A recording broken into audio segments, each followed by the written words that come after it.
Ocean gate की Titan submarine ने अपना सफ़र कनाडा के सेंट जॉर्ज पोर्ट से शुरू किया। जिस लोकेशन पे इसको ओशन के अंदर डाइव करना था, ये सेंट जॉर्ज से 700 किलोमीटर दूर नॉर्थ अटलांटिक ओशन में स्थित है। और इसी पॉइंट पर ठंडे पानी के नीचे ओशन की गहराइयों में टाइटैनिक का शिप रैक भी मौजूद है।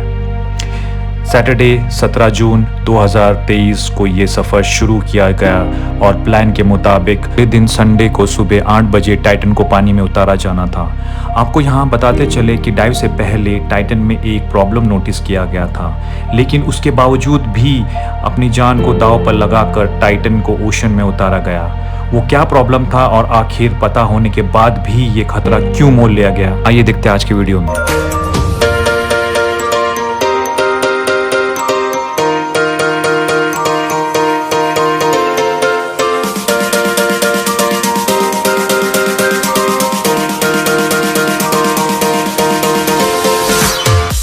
इस सफ़र में टोटल 5 लोग मौजूद थे। इसमें एक्शन एविएशन के फाउंडर हमीश हार्डिंग भी मौजूद थे। इन्होंने जेफ बेजोस के साथ स्पेस में भी ट्रैवल किया था। दूसरे नंबर पे स्टॉकटन रश, जो ओशन गेट के सीईओ भी थे। ये अमेरिकन कंपनी ओशन टूरिज्म के लिए सबमिसिबल्स भी बनाती थी। तीसरे नंबर पे 77 वर्ष के पॉल हेनरी थे, जिन्होंने पहले भी टाइटैनिक को विजिट किया था। ये शिपरैक के एक्सपर्ट थे और इन्होंने टाइटैनिक के बिखरे हुए पार्ट्स की बहुत जानकारी थी। और आखिर में पाकिस्तान के बिजनेस टाइकून शहजादा दाऊद अपने बेटे सुलेमान के साथ इसी सबमरीन का हिस्सा थे। 17 जून को डाइव करने से पहले हमीश हार्डिंग ने इंटरनेट पे अपना आखिरी पोस्ट किया था। उनका कहना था कि बहुत ज़्यादा सर्दी की वजह से उनकी डाइव डिले हो गई है। कल सुबह को जब थोड़े वक्त के लिए जब मौसम बेहतर होगा तो हम डाइव के लिए जाएंगे। ये 5 लोग अपना शौक पूरा करने के लिए मशहूर टाइटैनिक का मलबा देखने जा रहे थे। 1912 में डूबने के बाद अगले कई साल तक इसको तलाश करने की कोशिशें जारी रही, लेकिन अटलांटिक ओशन की हार्श कंडीशन के चलते ये काम इतना आसान नहीं था। 1985 में जाकर आखिरकार ओशन फ्लोर पे आरएमएस टाइटैनिक का मलबा मिल ही गया। टाइटैनिक अपने पीछे इतने सवाल छोड़ कर गई थी कि अब इनके जवाब तलाश करने का वक्त आ गया था। दर्जनों एक्सपीडिशंस किए गए, जिसमें अलग अलग कंट्रीज़ के एक्सपर्ट और रिसर्चर्स ने टाइटैनिक शिप रैक का रुख किया गया। Canadian film maker James Cameron ने 1995 में टाइटैनिक के मलबे के दर्जनों दौरे किए और 1997 में टाइटैनिक मूवी रिलीज़ की गई। रही सही कसर टाइटैनिक मूवी की कामयाबी ने पूरी कर दी। इसने इतनी धूम मचाई कि अब टाइटैनिक के मलबे को खुद जाकर देखने करोड़ों लोगों का ख्वाब बन गया। यानी ये काम अब सिर्फ रिसर्च के मतलब तक सीमित नहीं, बल्कि शिप रैक के साइट पर टूरिस्ट भी जाना शुरू हो गए। कहा जाता है कि ओशन की गहराई तक जाना स्पेस में जाने से भी मुश्किल होता है और इसकी सबसे बड़ी वजह है पानी का प्रेशर। टाइटैनिक शिप रैक समंदर की सतह से 4000 मीटर यानी 4 किलोमीटर नीचे है। इस गहराई को इमेजिन करना हो तो आप बुर्ज खलीफा को देखें और समझ ले कि टाइटैनिक का मलबा समंदर के करीब 5 टाइम बुर्ज खलीफा की हाइट जितना नीचे है।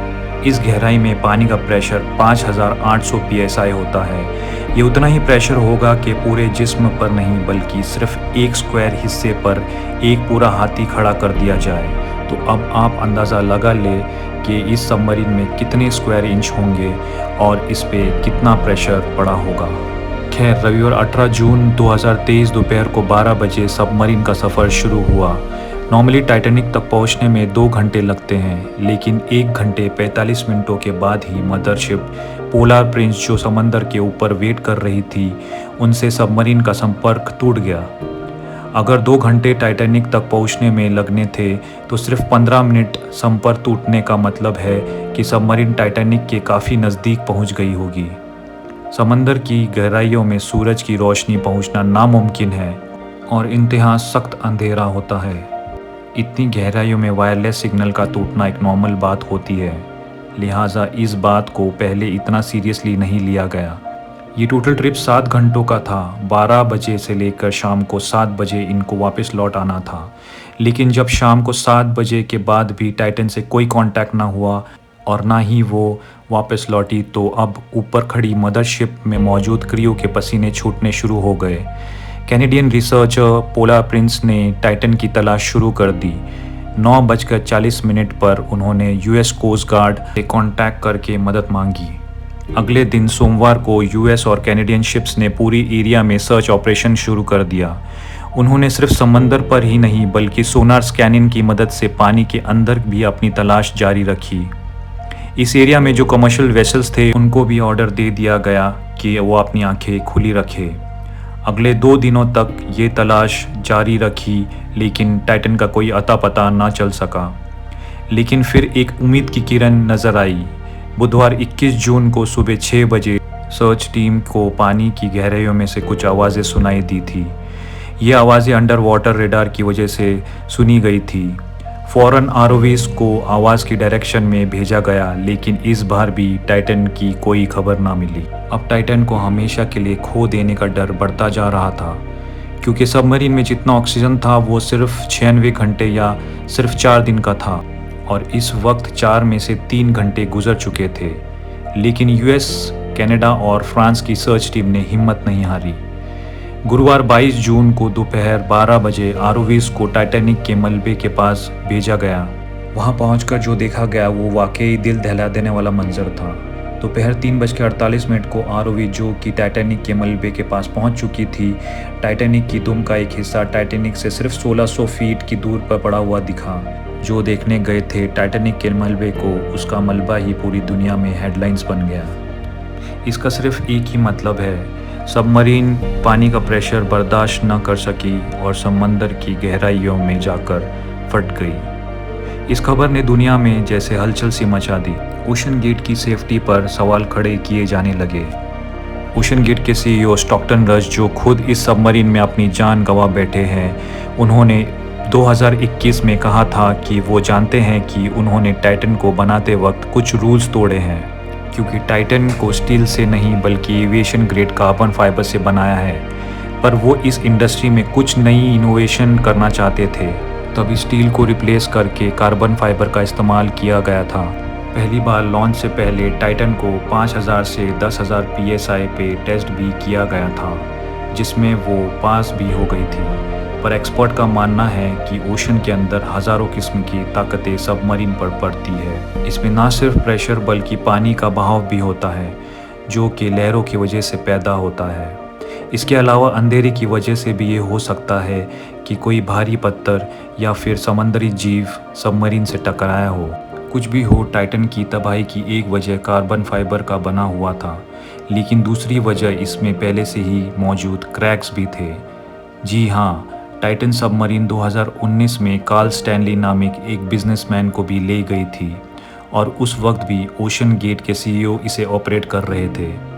कार्ल ने बताया कि उस सफ़र के दौरान जब वो नीचे जा रहे थे तो उनको टाइटन की बॉडी से क्रैकिंग की आवाज़ सुनाई दी थी। One point I was actually even able to drive the submarine towards deeper water by the sound of the cracking getting louder.